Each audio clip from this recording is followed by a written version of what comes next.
Sir, ഈ LDF ഗവൺമെന്റിലെ ഒരു മന്ത്രി, ബഹുമാനപ്പെട്ട സജി ചെറിയാൻ, അദ്ദേഹം ഒരു തവണ കോടതിയെ വിമർശിച്ചു.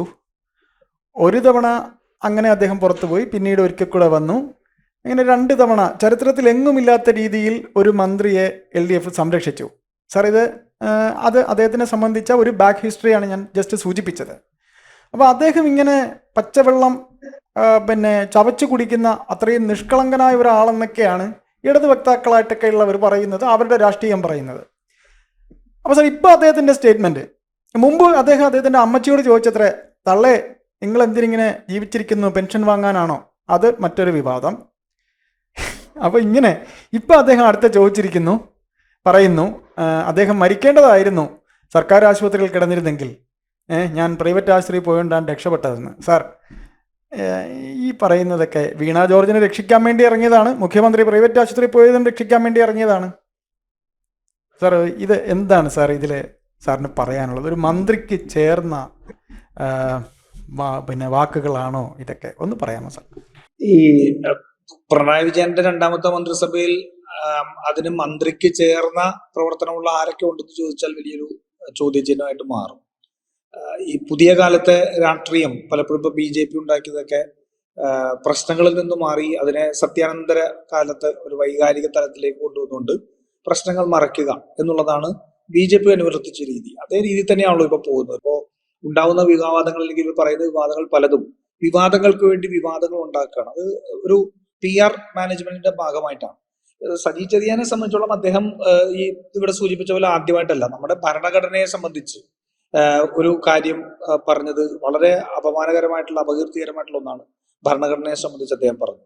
അപ്പൊ അത് നിഷ്കളങ്കതയോട് കൂടി പറഞ്ഞത് ഒന്നാണ് എന്ന് നമുക്ക് കരുതാൻ കഴിയില്ല. ഒരു ഭരണഘടനയെ സംബന്ധിച്ച് ആരെങ്കിലും നിഷ്കളങ്കമായിട്ട് ഉപയോഗിക്കുന്ന വാക്കാണോ കുന്തവും കുടച്ചക്രം എന്നുള്ളത്? അതല്ല. അതുപോലെ തന്നെ അദ്ദേഹം അമ്മയെ കുറിച്ച് പറഞ്ഞ വാക്കോട് ഞാൻ അതിനകത്തേക്ക് അകത്തൊന്നും കിടക്കുന്നില്ല. പക്ഷെ അതൊക്കെ ഓരൊക്കെ വ്യക്തിപരമായിട്ട് ഓരോരുത്തരും എന്താണ് വേണ്ടത് എന്ന് ചിന്തിക്കേണ്ട കാര്യം, അതിനകത്തേക്ക് അധികം കിടക്കുന്നില്ല. പക്ഷെ നോക്കൂ, ഇപ്പൊ കഴിഞ്ഞ ദിവസം ചെല്ലാനത്ത് അദ്ദേഹം വന്നപ്പോൾ അവിടെ കടൽ ആക്രമണ ഭീതിയിൽ വലിയ പ്രശ്നങ്ങൾ നിലനിൽക്കുന്ന ഒരു സ്ഥലമാണ്. അപ്പൊ അവിടെയുള്ള യൂത്ത് കോൺഗ്രസ്സുകാർ ആ പ്രശ്നങ്ങൾ ഉയർത്തിക്കൊണ്ട് സജി ചെറിയാൻ അവിടെ ഇരിക്കുമ്പോൾ അദ്ദേഹത്തോട് നിന്ന് ചോദ്യങ്ങൾ ഉന്നയിച്ചു. കാര്യം കൂടി ഉണ്ടായിരുന്നു. തീർച്ചയായിട്ടും പ്രതിഷേധം ഉണ്ടാവും. കാരണം ഒരു തീരദേശ ജനത മുഴുവൻ അവരുടെ ജീവനും സ്വത്തിനും സംരക്ഷണമില്ലാതെ ഏതു നേരവും കടലിന്റെ ഭീഷണിയിൽ ജീവിതം പൊലിയാമെന്ന് ചിന്തിച്ച് കിടക്കുന്നിടത്ത് വൈകാരികമായ പ്രകടനങ്ങൾ ഉണ്ടാവും.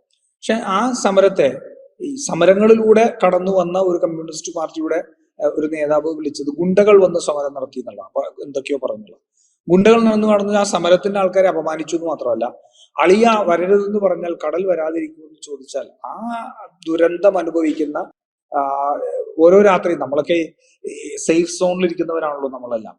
അതല്ലാതെ രാത്രി ഒരു കടലിരമ്പം കേട്ടാൽ ജീവൻ നഷ്ടപ്പെടുമോ ചിന്തിക്കേണ്ടി വരുന്ന, അല്ലെങ്കിൽ വീട് പോകുമോ എന്ന് ചിന്തിക്കുന്ന ഒരു മനുഷ്യരുണ്ട്. അവരുടെ വേദനയെ അംഗീകരിക്കാൻ കഴിയുന്നില്ല, അല്ലെങ്കിൽ അവരുടെ വേദനയെ കാണാൻ കഴിയുന്നില്ല എന്നുള്ളതുകൊണ്ടാണ്. അവിടെ സർക്കാരിനോട് ചോദിക്കേണ്ട ചോദ്യങ്ങൾ സർക്കാരിനെ അക്കൗണ്ടബിൾ ആക്കാൻ വേണ്ടി പ്രതിപക്ഷം പറയുമോ, അല്ലെങ്കിൽ ആ വിഷയത്തിൽ വരുമ്പോൾ അതിനെ എങ്ങനെയാണ് എത്രമാത്രം ലഘൂകരിച്ച് അളിയ വരല്ലേ എന്ന് പറഞ്ഞാൽ കടൽ വരാതിരിക്കുമോ എന്ന് ചോദിക്കണം. അപ്പോൾ നിഷ്കളങ്കമല്ല, ഇത് അഹങ്കാരത്തിന്റെയും ധാർഷ്ട്യത്തിന്റെയും വാക്കുകളാണ്. ഈ അഹങ്കാരത്തിനും ധാർഷ്ട്യത്തിന്റെയും വാക്കുകൾ പലപ്പോഴും ഇന്ന് അതിര് കടക്കുന്നു എന്നുള്ളതാണ് ഏറ്റവും പ്രധാനപ്പെട്ട വിഷയം.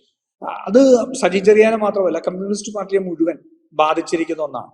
ഈ പിണറായി വിജയന്റെ ഇത്തരത്തിലുള്ള ചെയ്തികൾ, കമ്മ്യൂണിസ്റ്റ് അല്ലാത്ത ഒരു തീവ്ര വലതുപക്ഷത്തിന്റെ വക്താവായി മാറിയ, മതേതരത്വം വിട്ടുവീഴ്ച ചെയ്ത് വർഗീയ കക്ഷികളുമായി സന്ധി ചെയ്യുന്ന, അഴിമതിയുടെയും കുത്തവൽക്കരണത്തിന്റെ ഒക്കെ വക്താവായി മാറുന്ന പിണറായി വിജയനെ പോലെ ഒരാളെ ന്യായീകരിക്കേണ്ട ബാധ്യതയിലേക്ക് ഇന്ന് എല്ലാവരും എത്തിച്ചേർന്നിരിക്കുകയാണ്. നിങ്ങളൊന്ന് ആലോചിച്ച് നോക്കൂ. ഞാൻ കോൺഗ്രസ്സുകാരനായിട്ട് ഇരിക്കുമ്പോൾ തന്നെ ഞാൻ പറയാൻ സാധിക്കും, മുൻകാല കമ്മ്യൂണിസ്റ്റ് പാർട്ടിയുടെ നേതാക്കന്മാർ നിയമസഭയിൽ നടത്തുന്ന പ്രസംഗങ്ങൾ, അല്ലെങ്കിൽ അവർ നടത്തുന്ന അവരുടെ ചാനൽ ചർച്ചകൾ, ആനത്തലവട്ടം ആനന്ദനെ പോലെയുള്ള അങ്ങനെയുള്ള നിരവധിയായിട്ടുള്ള നേതാക്കന്മാരുണ്ട്. അവരെ പോലുള്ളവരൊക്കെ ചർച്ചകളിൽ പങ്കെടുക്കുകയും നിയമസഭയിൽ പ്രസംഗിക്കുമ്പോഴും നമ്മൾ ശ്രദ്ധയോടെ കേൾക്കും. കാരണം എന്താണ് പറയുന്നത്, അതിനകത്ത് വസ്തുതകൾ ഉണ്ടാകാം, ഒരു ഇടതുപക്ഷ ആശയം ഉണ്ടാവാം, ഒരു സോഷ്യലിസ്റ്റ് ആശയം ഉണ്ടാവും. അപ്പം നമുക്ക് എതിർപ്പുണ്ടെങ്കിൽ പോലും അതിനെ നമുക്ക് കേൾക്കാനുള്ള മനസ്സുണ്ടാവും. ഇന്ന് കേരളത്തിന്റെ നിയമസഭയിൽ കേരളത്തിലെ കമ്മ്യൂണിസ്റ്റ് പാർട്ടിയുടെ MLA മാരും മന്ത്രിമാരും എല്ലാവരും എഴുന്നേൽക്കുന്നത് പിണറായി വിജയനെ സ്തുതിക്കാൻ വേണ്ടി മാത്രമാണ്. പിണറായി വിജയനെ സ്തുതിക്കുന്ന വാക്കുകളല്ലാതെ മറ്റൊന്നും നമുക്ക് കേൾക്കാറില്ല. ഇവർ പരസ്പരം പുകഴ്ത്തുകയാണ്. ഇപ്പോ വീണ ജോർജ് പറയുകയാണ്, കപ്പൽ മുങ്ങില്ല കാരണം കപ്പിത്താൻ ഉണ്ട്. അങ്ങനെയൊക്കെ ഒരു കമ്മ്യൂണിസ്റ്റ് പാർട്ടിയുടെ രീതി പോലും അല്ല അതൊക്കെ, മനസ്സിലായില്ലേ? ഇപ്പൊ ജനീഷ് കുമാർ പറയുന്നുണ്ട്, ടീച്ചർ അമ്മ ഉറങ്ങിയിട്ടില്ല സാർ, ടീച്ചർ അമ്മ ഉറങ്ങിയിട്ടില്ല. ഇത് നിയമസഭയിൽ വസ്തുതാപരമായിട്ട് നടത്തേണ്ട പ്രസംഗങ്ങൾ പോലും സ്തുതിപാഠകത്തിന്റെയും അല്ലെങ്കിൽ ഇത്തരത്തിലുള്ള ന്യായീകരണങ്ങളുടെ ഒക്കെ സംഭാഷണങ്ങളും സംവാദങ്ങളുമായി മാറിക്കൊണ്ടിരിക്കുന്ന ഒരു അപജയം ഇന്ന് CPM-നെ ബാധിച്ചിട്ടുണ്ട്. ഇത്തരത്തിൽ ന്യായീകരിക്കേണ്ടി വരുന്ന സാഹചര്യം വരുമ്പോഴത്തേക്ക് നമ്മൾക്ക് കൺവിക്ഷൻ ഇല്ലാതെ പറയുന്ന കാര്യങ്ങൾ വരുമ്പോൾ ഇത്തരത്തിൽ അബദ്ധങ്ങൾ കടന്നുകൂടും. അത് ഒരു മാനസിക ഒരു അവസ്ഥയാണ്. ഞാനിപ്പോ സംസാരിക്കുന്നു, ഞാനൊരു ചർച്ചയിൽ പോയിരുന്ന് ഞാനൊരു വിഷയത്തെ സംബന്ധിച്ച് സംസാരിക്കുമ്പോൾ എനിക്ക് കൃത്യമായി ബോധ്യപ്പെടുന്ന കാര്യങ്ങളോ അല്ലെങ്കിൽ എനിക്ക് ഒരു കൺവിക്ഷൻ ഉള്ള ഒരു കാര്യങ്ങൾ സംസാരിക്കുമ്പോൾ ഞാൻ വളരെ പോയിസ്ഡ് ആയിട്ട്, ഞാൻ വളരെ മാന്യമായ വാക്കുകൾ ഉപയോഗിച്ചുകൊണ്ട് ഞാനത് സംസാരിക്കും. അതല്ലാണ്ട് എനിക്ക് കൺവിൻസിങ് അല്ലാത്തൊരു കാര്യം ഞാൻ പറയേണ്ടി വരുന്ന ഒരു സാഹചര്യം വരുമ്പോൾ ഞാൻ ഇത്തരത്തിലുള്ള എന്റെ വാദങ്ങളല്ല, മറിച്ച് ഇത്തരത്തിലുള്ള ഭാഷകൾ ഉപയോഗിച്ചുകൊണ്ട് അത് സംസാരിക്കുന്നതിന് വേണ്ടിയിട്ടുള്ള ശ്രമം ഞാൻ നടത്തും. അതാണ് സജി ചെറിയാൻ ഉൾപ്പെടെ സംഭവിച്ചിരിക്കുന്നത്. ആന്തരികമായിട്ടുള്ളൊരു ധാർഷ്ട്യവും ധിക്കാരവും ഒക്കെ മനസ്സിലുള്ളപ്പോൾ സ്വാഭാവികമായിട്ട് ഇതെല്ലാം കൂടി കലർന്നുകൂടി വരുന്ന ഒന്നാണ്. ഇപ്പം ഗവൺമെന്റ് ആശുപത്രികളെ സംബന്ധിച്ച് അദ്ദേഹം പറഞ്ഞതിൽ വസ്തുതയുണ്ട്. നമുക്ക് ആ വസ്തുത കാണാതിരിക്കാൻ കഴിയില്ല. അദ്ദേഹം പലപ്പോഴും പറയുന്നതിന്റെ ഇടയ്ക്ക് വരുന്ന കാര്യങ്ങളാണെങ്കിൽ ആ വസ്തുതയുണ്ട്. ഇന്ന് ആരോഗ്യരംഗം മുഴുവൻ വെന്റിലേറ്ററായി സാധാരണക്കാരായ മനുഷ്യർക്ക് ചികിത്സ പോലും കൃത്യമായിട്ട് കിട്ടാതെ അവർക്ക് സർജറികൾ പോലും നടത്താൻ കഴിയാത്ത രീതിയിലേക്ക് ഇന്ന് മനുഷ്യരെ അദൃശ്യരാക്കുന്ന ഒരു ഭരണകൂടമായി മാറുക. അതാണ് പ്രശ്നം. മനുഷ്യനെ അദൃശ്യരാക്കുന്ന ഭരണകൂടം. കാരണം ഇവരൊന്നും ഇവരുടെ ഗവൺമെന്റിന്റെ നേട്ടങ്ങളുടെ ഭാഗമായിട്ടുള്ള ജനങ്ങളല്ല. അവരൊന്നും നേട്ടങ്ങളുടെ പട്ടികയിൽ പരിഗണിക്കപ്പെടേണ്ടവരല്ല എന്ന് തോന്നുന്ന രീതിയിലേക്ക് ഇവരൊക്കെ അതുകൊണ്ടാണ് ഇവരുടെ വിഷയങ്ങൾ ഇവർക്ക് ശ്രദ്ധിക്കാൻ പോകാതെ കഴിയുന്നത്. മെഡിക്കൽ കോളേജിൽ സർജറിക്ക് പോകുന്ന ഒരാൾക്ക് സൂചിയും നൂലും ഉപകരണങ്ങൾ ഉൾപ്പെടെ പണം ചെലവാക്കി മേടിക്കേണ്ടി വരുന്നു എന്നുള്ളൊരു സാഹചര്യം ഉണ്ടാക്കുന്നത് ആ ജനങ്ങൾ അനുഭവിക്കുന്ന ദുരിതമാണെന്ന് മനസ്സിലാക്കാൻ കഴിയാത്ത മാനസികാവസ്ഥയിൽ ഇവരൊക്കെ എത്തിയിരിക്കുകയാണ്. അവിടെ ആണ് ഇതിന്റെ ഒരു സിസ്റ്റം തുടങ്ങി. ഇപ്പൊ മുഖ്യമന്ത്രി വിദേശത്ത് പോയിട്ട് ചികിത്സ തേടുന്നതിനെ ഞാൻ എതിർക്കുന്നില്ല, ഞങ്ങൾ ആരും എതിർക്കുന്നില്ല. അദ്ദേഹത്തിന് അത്തരത്തിലൊരു ഘട്ടത്തിൽ ചിലപ്പോൾ പോകേണ്ടി വരും. ഇപ്പോ കെ കരുണാകരൻ പോയിട്ടുണ്ട്, ചികിത്സയ്ക്ക് വേണ്ടി പോയിട്ടുണ്ട്. AK ആന്റണി ചികിത്സയ്ക്ക് വേണ്ടി. മുൻകാലങ്ങളിൽ മുഖ്യമന്ത്രിമാരും നേതാക്കന്മാരും എല്ലാം വിദേശത്ത് ചികിത്സ നേടിയിട്ടുണ്ടെന്ന കാര്യത്തിൽ തർക്കമൊന്നുമില്ല. അതുകൊണ്ട് മുഖ്യമന്ത്രി ഒരു രോഗത്തിന് വേണ്ടിയിട്ട് ഒരു വിദഗ്ധ ചികിത്സയ്ക്ക് വേണ്ടി ലോകത്ത് എവിടെയെങ്കിലും പോയിട്ട് ഒരു നല്ല ചികിത്സ വേണ്ട സാഹചര്യം ഉണ്ടെങ്കിൽ അതിന് നമ്മൾ എതിർക്കേണ്ട കാര്യമൊന്നുമില്ല. പക്ഷേ എതിർക്കപ്പെടേണ്ടി വരുന്നത് എവിടെയാണ്? എതിർക്കപ്പെടുന്നത് ഈ ഇരട്ടത്താപ്പാണ്. ഒരേ സമയം സാമ്രാജ്യത്വ വിരുദ്ധതയും അതുപോലെ തന്നെ മറ്റെല്ലാം പറയുകയും കേരളത്തിന് ഇല്ലാത്ത നേട്ടങ്ങൾ PR വർക്ക് കൊണ്ടുണ്ടെന്ന് അവകാശപ്പെടുകയും എന്നിട്ട് അത് അമേരിക്കയിലേക്ക് പോകുമ്പോഴാണ് സാധാരണ ജനം ചോദ്യം ചെയ്യുന്ന സാഹചര്യം ഉണ്ടാവും. അവിടെയാണ് ആ ഇരട്ടത്താപ്പാണ് ഇതിനകത്ത് ഏറ്റവും പ്രധാനപ്പെട്ട പ്രശ്നം. എന്തുകൊണ്ടാണ് AK ആന്റണിയോ കരുണാകരൻ ആ സമയത്ത് ഒരു വലിയ രീതിയിൽ വിമർശിച്ചിട്ടുണ്ടെങ്കിൽ പോലും പൊതുജനം വിമർശിച്ചിട്ടില്ല.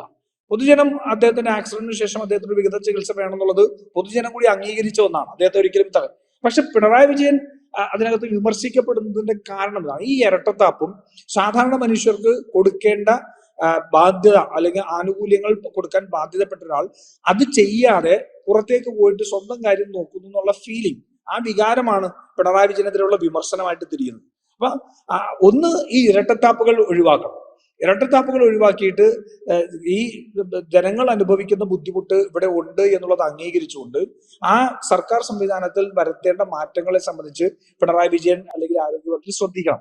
അത് ശ്രദ്ധിക്കാതെ ഇത്തരത്തിൽ ഒരു അസുഖത്തിന് പുറത്തേക്ക് ചികിത്സ തേടി പോകുമ്പോൾ ഈ അദൃശ്യനാക്കാൻ ശ്രമിക്കുന്ന മനുഷ്യരുണ്ടല്ലോ, ആ അദൃശ്യരാക്കപ്പെടുന്ന മനുഷ്യരാണ് അതിനകത്ത് പ്രതികരണമായിട്ട് വരുന്നത്. ഇപ്പോൾ ഇദ്ദേഹം നേരത്തെ ഷെഡ്യൂൾ വെച്ച കാര്യമായിരിക്കണം. അതുകൊണ്ടായിരിക്കണം അദ്ദേഹം ഈ ഒരു സമയത്ത് ഇപ്പം ഒരു സംസ്ഥാനത്തിൻ്റെ ഭരണത്തലവൻ എന്ന രീതിയിൽ ഇത്തരത്തിലൊരു വലിയ പ്രശ്നമുണ്ടാകുമ്പോൾ അദ്ദേഹത്തിൻ്റെ സ്വന്തം കാര്യത്തിന് പോകുന്നു. സാർ പറഞ്ഞതുപോലെ അദ്ദേഹത്തിൻ്റെ സ്വാർത്ഥത. സാർ ഈ വിഷയവുമായി പിന്നെ നമുക്ക് എടുത്തു പറയത്തക്ക ഒരു ബന്ധം ഇല്ല എങ്കിലും സാർ പറഞ്ഞതുപോലെ നിയമസഭയിൽ അദ്ദേഹം ചോദ്യം ചെയ്യപ്പെടാത്തൊരു വ്യക്തിയായി അദ്ദേഹത്തിനെ പരസ്പരം അങ്ങോട്ടും ഇങ്ങോട്ടും പുകഴ്ത്തുന്നവരായിട്ടാണ് ഈ പാർട്ടി അണികൾ കാണുന്നത്. പാർട്ടിയിലെ MLA മാർ കാണുന്നത്. CPM എന്ന് പറയുന്ന പാർട്ടിയിൽ ഒരു കാലത്ത് ഏറ്റവും അദ്ദേഹത്തോടൊപ്പം ഒരുമിച്ച് ഉണ്ടായിരുന്ന കോടിയേരി ബാലകൃഷ്ണൻ എന്ന നേതാവിൻ്റെ മരണം, അദ്ദേഹം ആ മരണം കഴിഞ്ഞ ശേഷം പിണറായി എന്ന അദ്ദേഹത്തിൻ്റെ കൂടെയുള്ള സതീർത്ഥൻ എന്ന് പറയുന്നത് ശരിയാണല്ലോ സാർ, അദ്ദേഹത്തോടൊപ്പം ഉണ്ടായിരുന്ന ഒരു കൂട്ടുകാരൻ, സഖാവാണ്.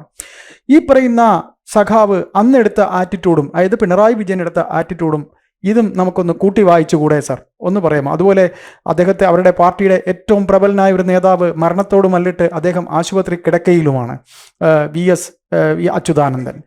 സാർ, ഇദ്ദേഹത്തിൻ്റെ ഇതുവരെയുള്ള പെരുമാറ്റം, അദ്ദേഹം എന്നും പാർട്ടിക്കകത്ത് ഒരു സ്വാർത്ഥതയുടെ ഭാഗത്ത് നിൽക്കുന്നതായി പൊതുജനം ചിന്തിക്കുന്നതിൽ തെറ്റുണ്ടോ? അതുകൂടെ സംസാരിച്ചുകൊണ്ട് നമുക്ക് ഈ സംസാരം അവസാനിപ്പിക്കാം.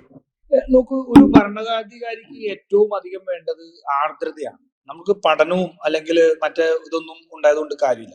ആർദ്രമായ മനസ്സുകൾക്ക് മാത്രമാണ് ജനങ്ങളുടെ പ്രശ്നങ്ങൾ കാണാൻ കഴിയുക. ഇപ്പം എന്തുകൊണ്ടാണ് ഉമ്മൻചാണ്ടിയെ പോലൊരു മുഖ്യമന്ത്രിക്ക് 18 മണിക്കൂർ ഒരു വേദിയിൽ നിന്നുകൊണ്ട് അവസാനത്തെ മനുഷ്യന്റെയും പരാതി കേട്ട് അതിന് പരിഹാരം ഉണ്ടാക്കാനുള്ള ശ്രമം നടത്താൻ കഴിയുന്നത്? കാരണം അത് ആർദ്രതകളുടെ മനസ്സാണ്.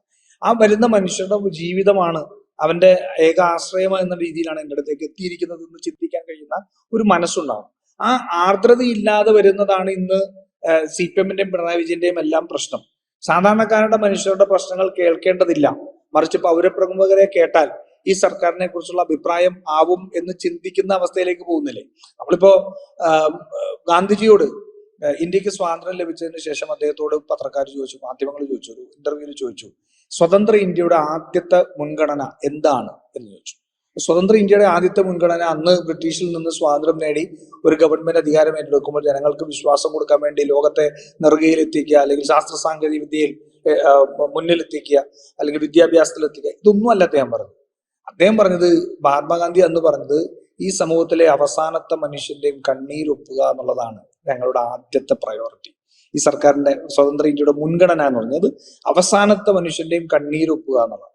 ആ അവസാനത്തെ മനുഷ്യന്റെയും കണ്ണീരൊപ്പുക ഒരു മുൻഗണനയായിട്ട് ഒരാൾക്ക് ചേരുന്ന പ്രവർത്തികളല്ല പിണറായി വിജയൻ എന്നുള്ളത്. അതിപ്പോ ഏതെങ്കിലും 1 or 2 പ്രവർത്തനം കൊണ്ട് നമുക്ക് പറയേണ്ട കാര്യമില്ല. അദ്ദേഹം തുടർച്ചയായിട്ട് നടത്തിക്കൊണ്ടിരിക്കുന്ന പ്രവർത്തനങ്ങൾ, ഇപ്പൊ നവകേരള സദസ്സ് സംബന്ധിച്ചാണെങ്കിലും, അതല്ലാതെ ഇപ്പൊ ഇപ്പൊ 2ാം സർക്കാരിന്റെ 4ാം വാർഷിക ഇതാണെങ്കിലും, എവിടെയാണ് ജനങ്ങളെ കേൾക്കുന്നത്?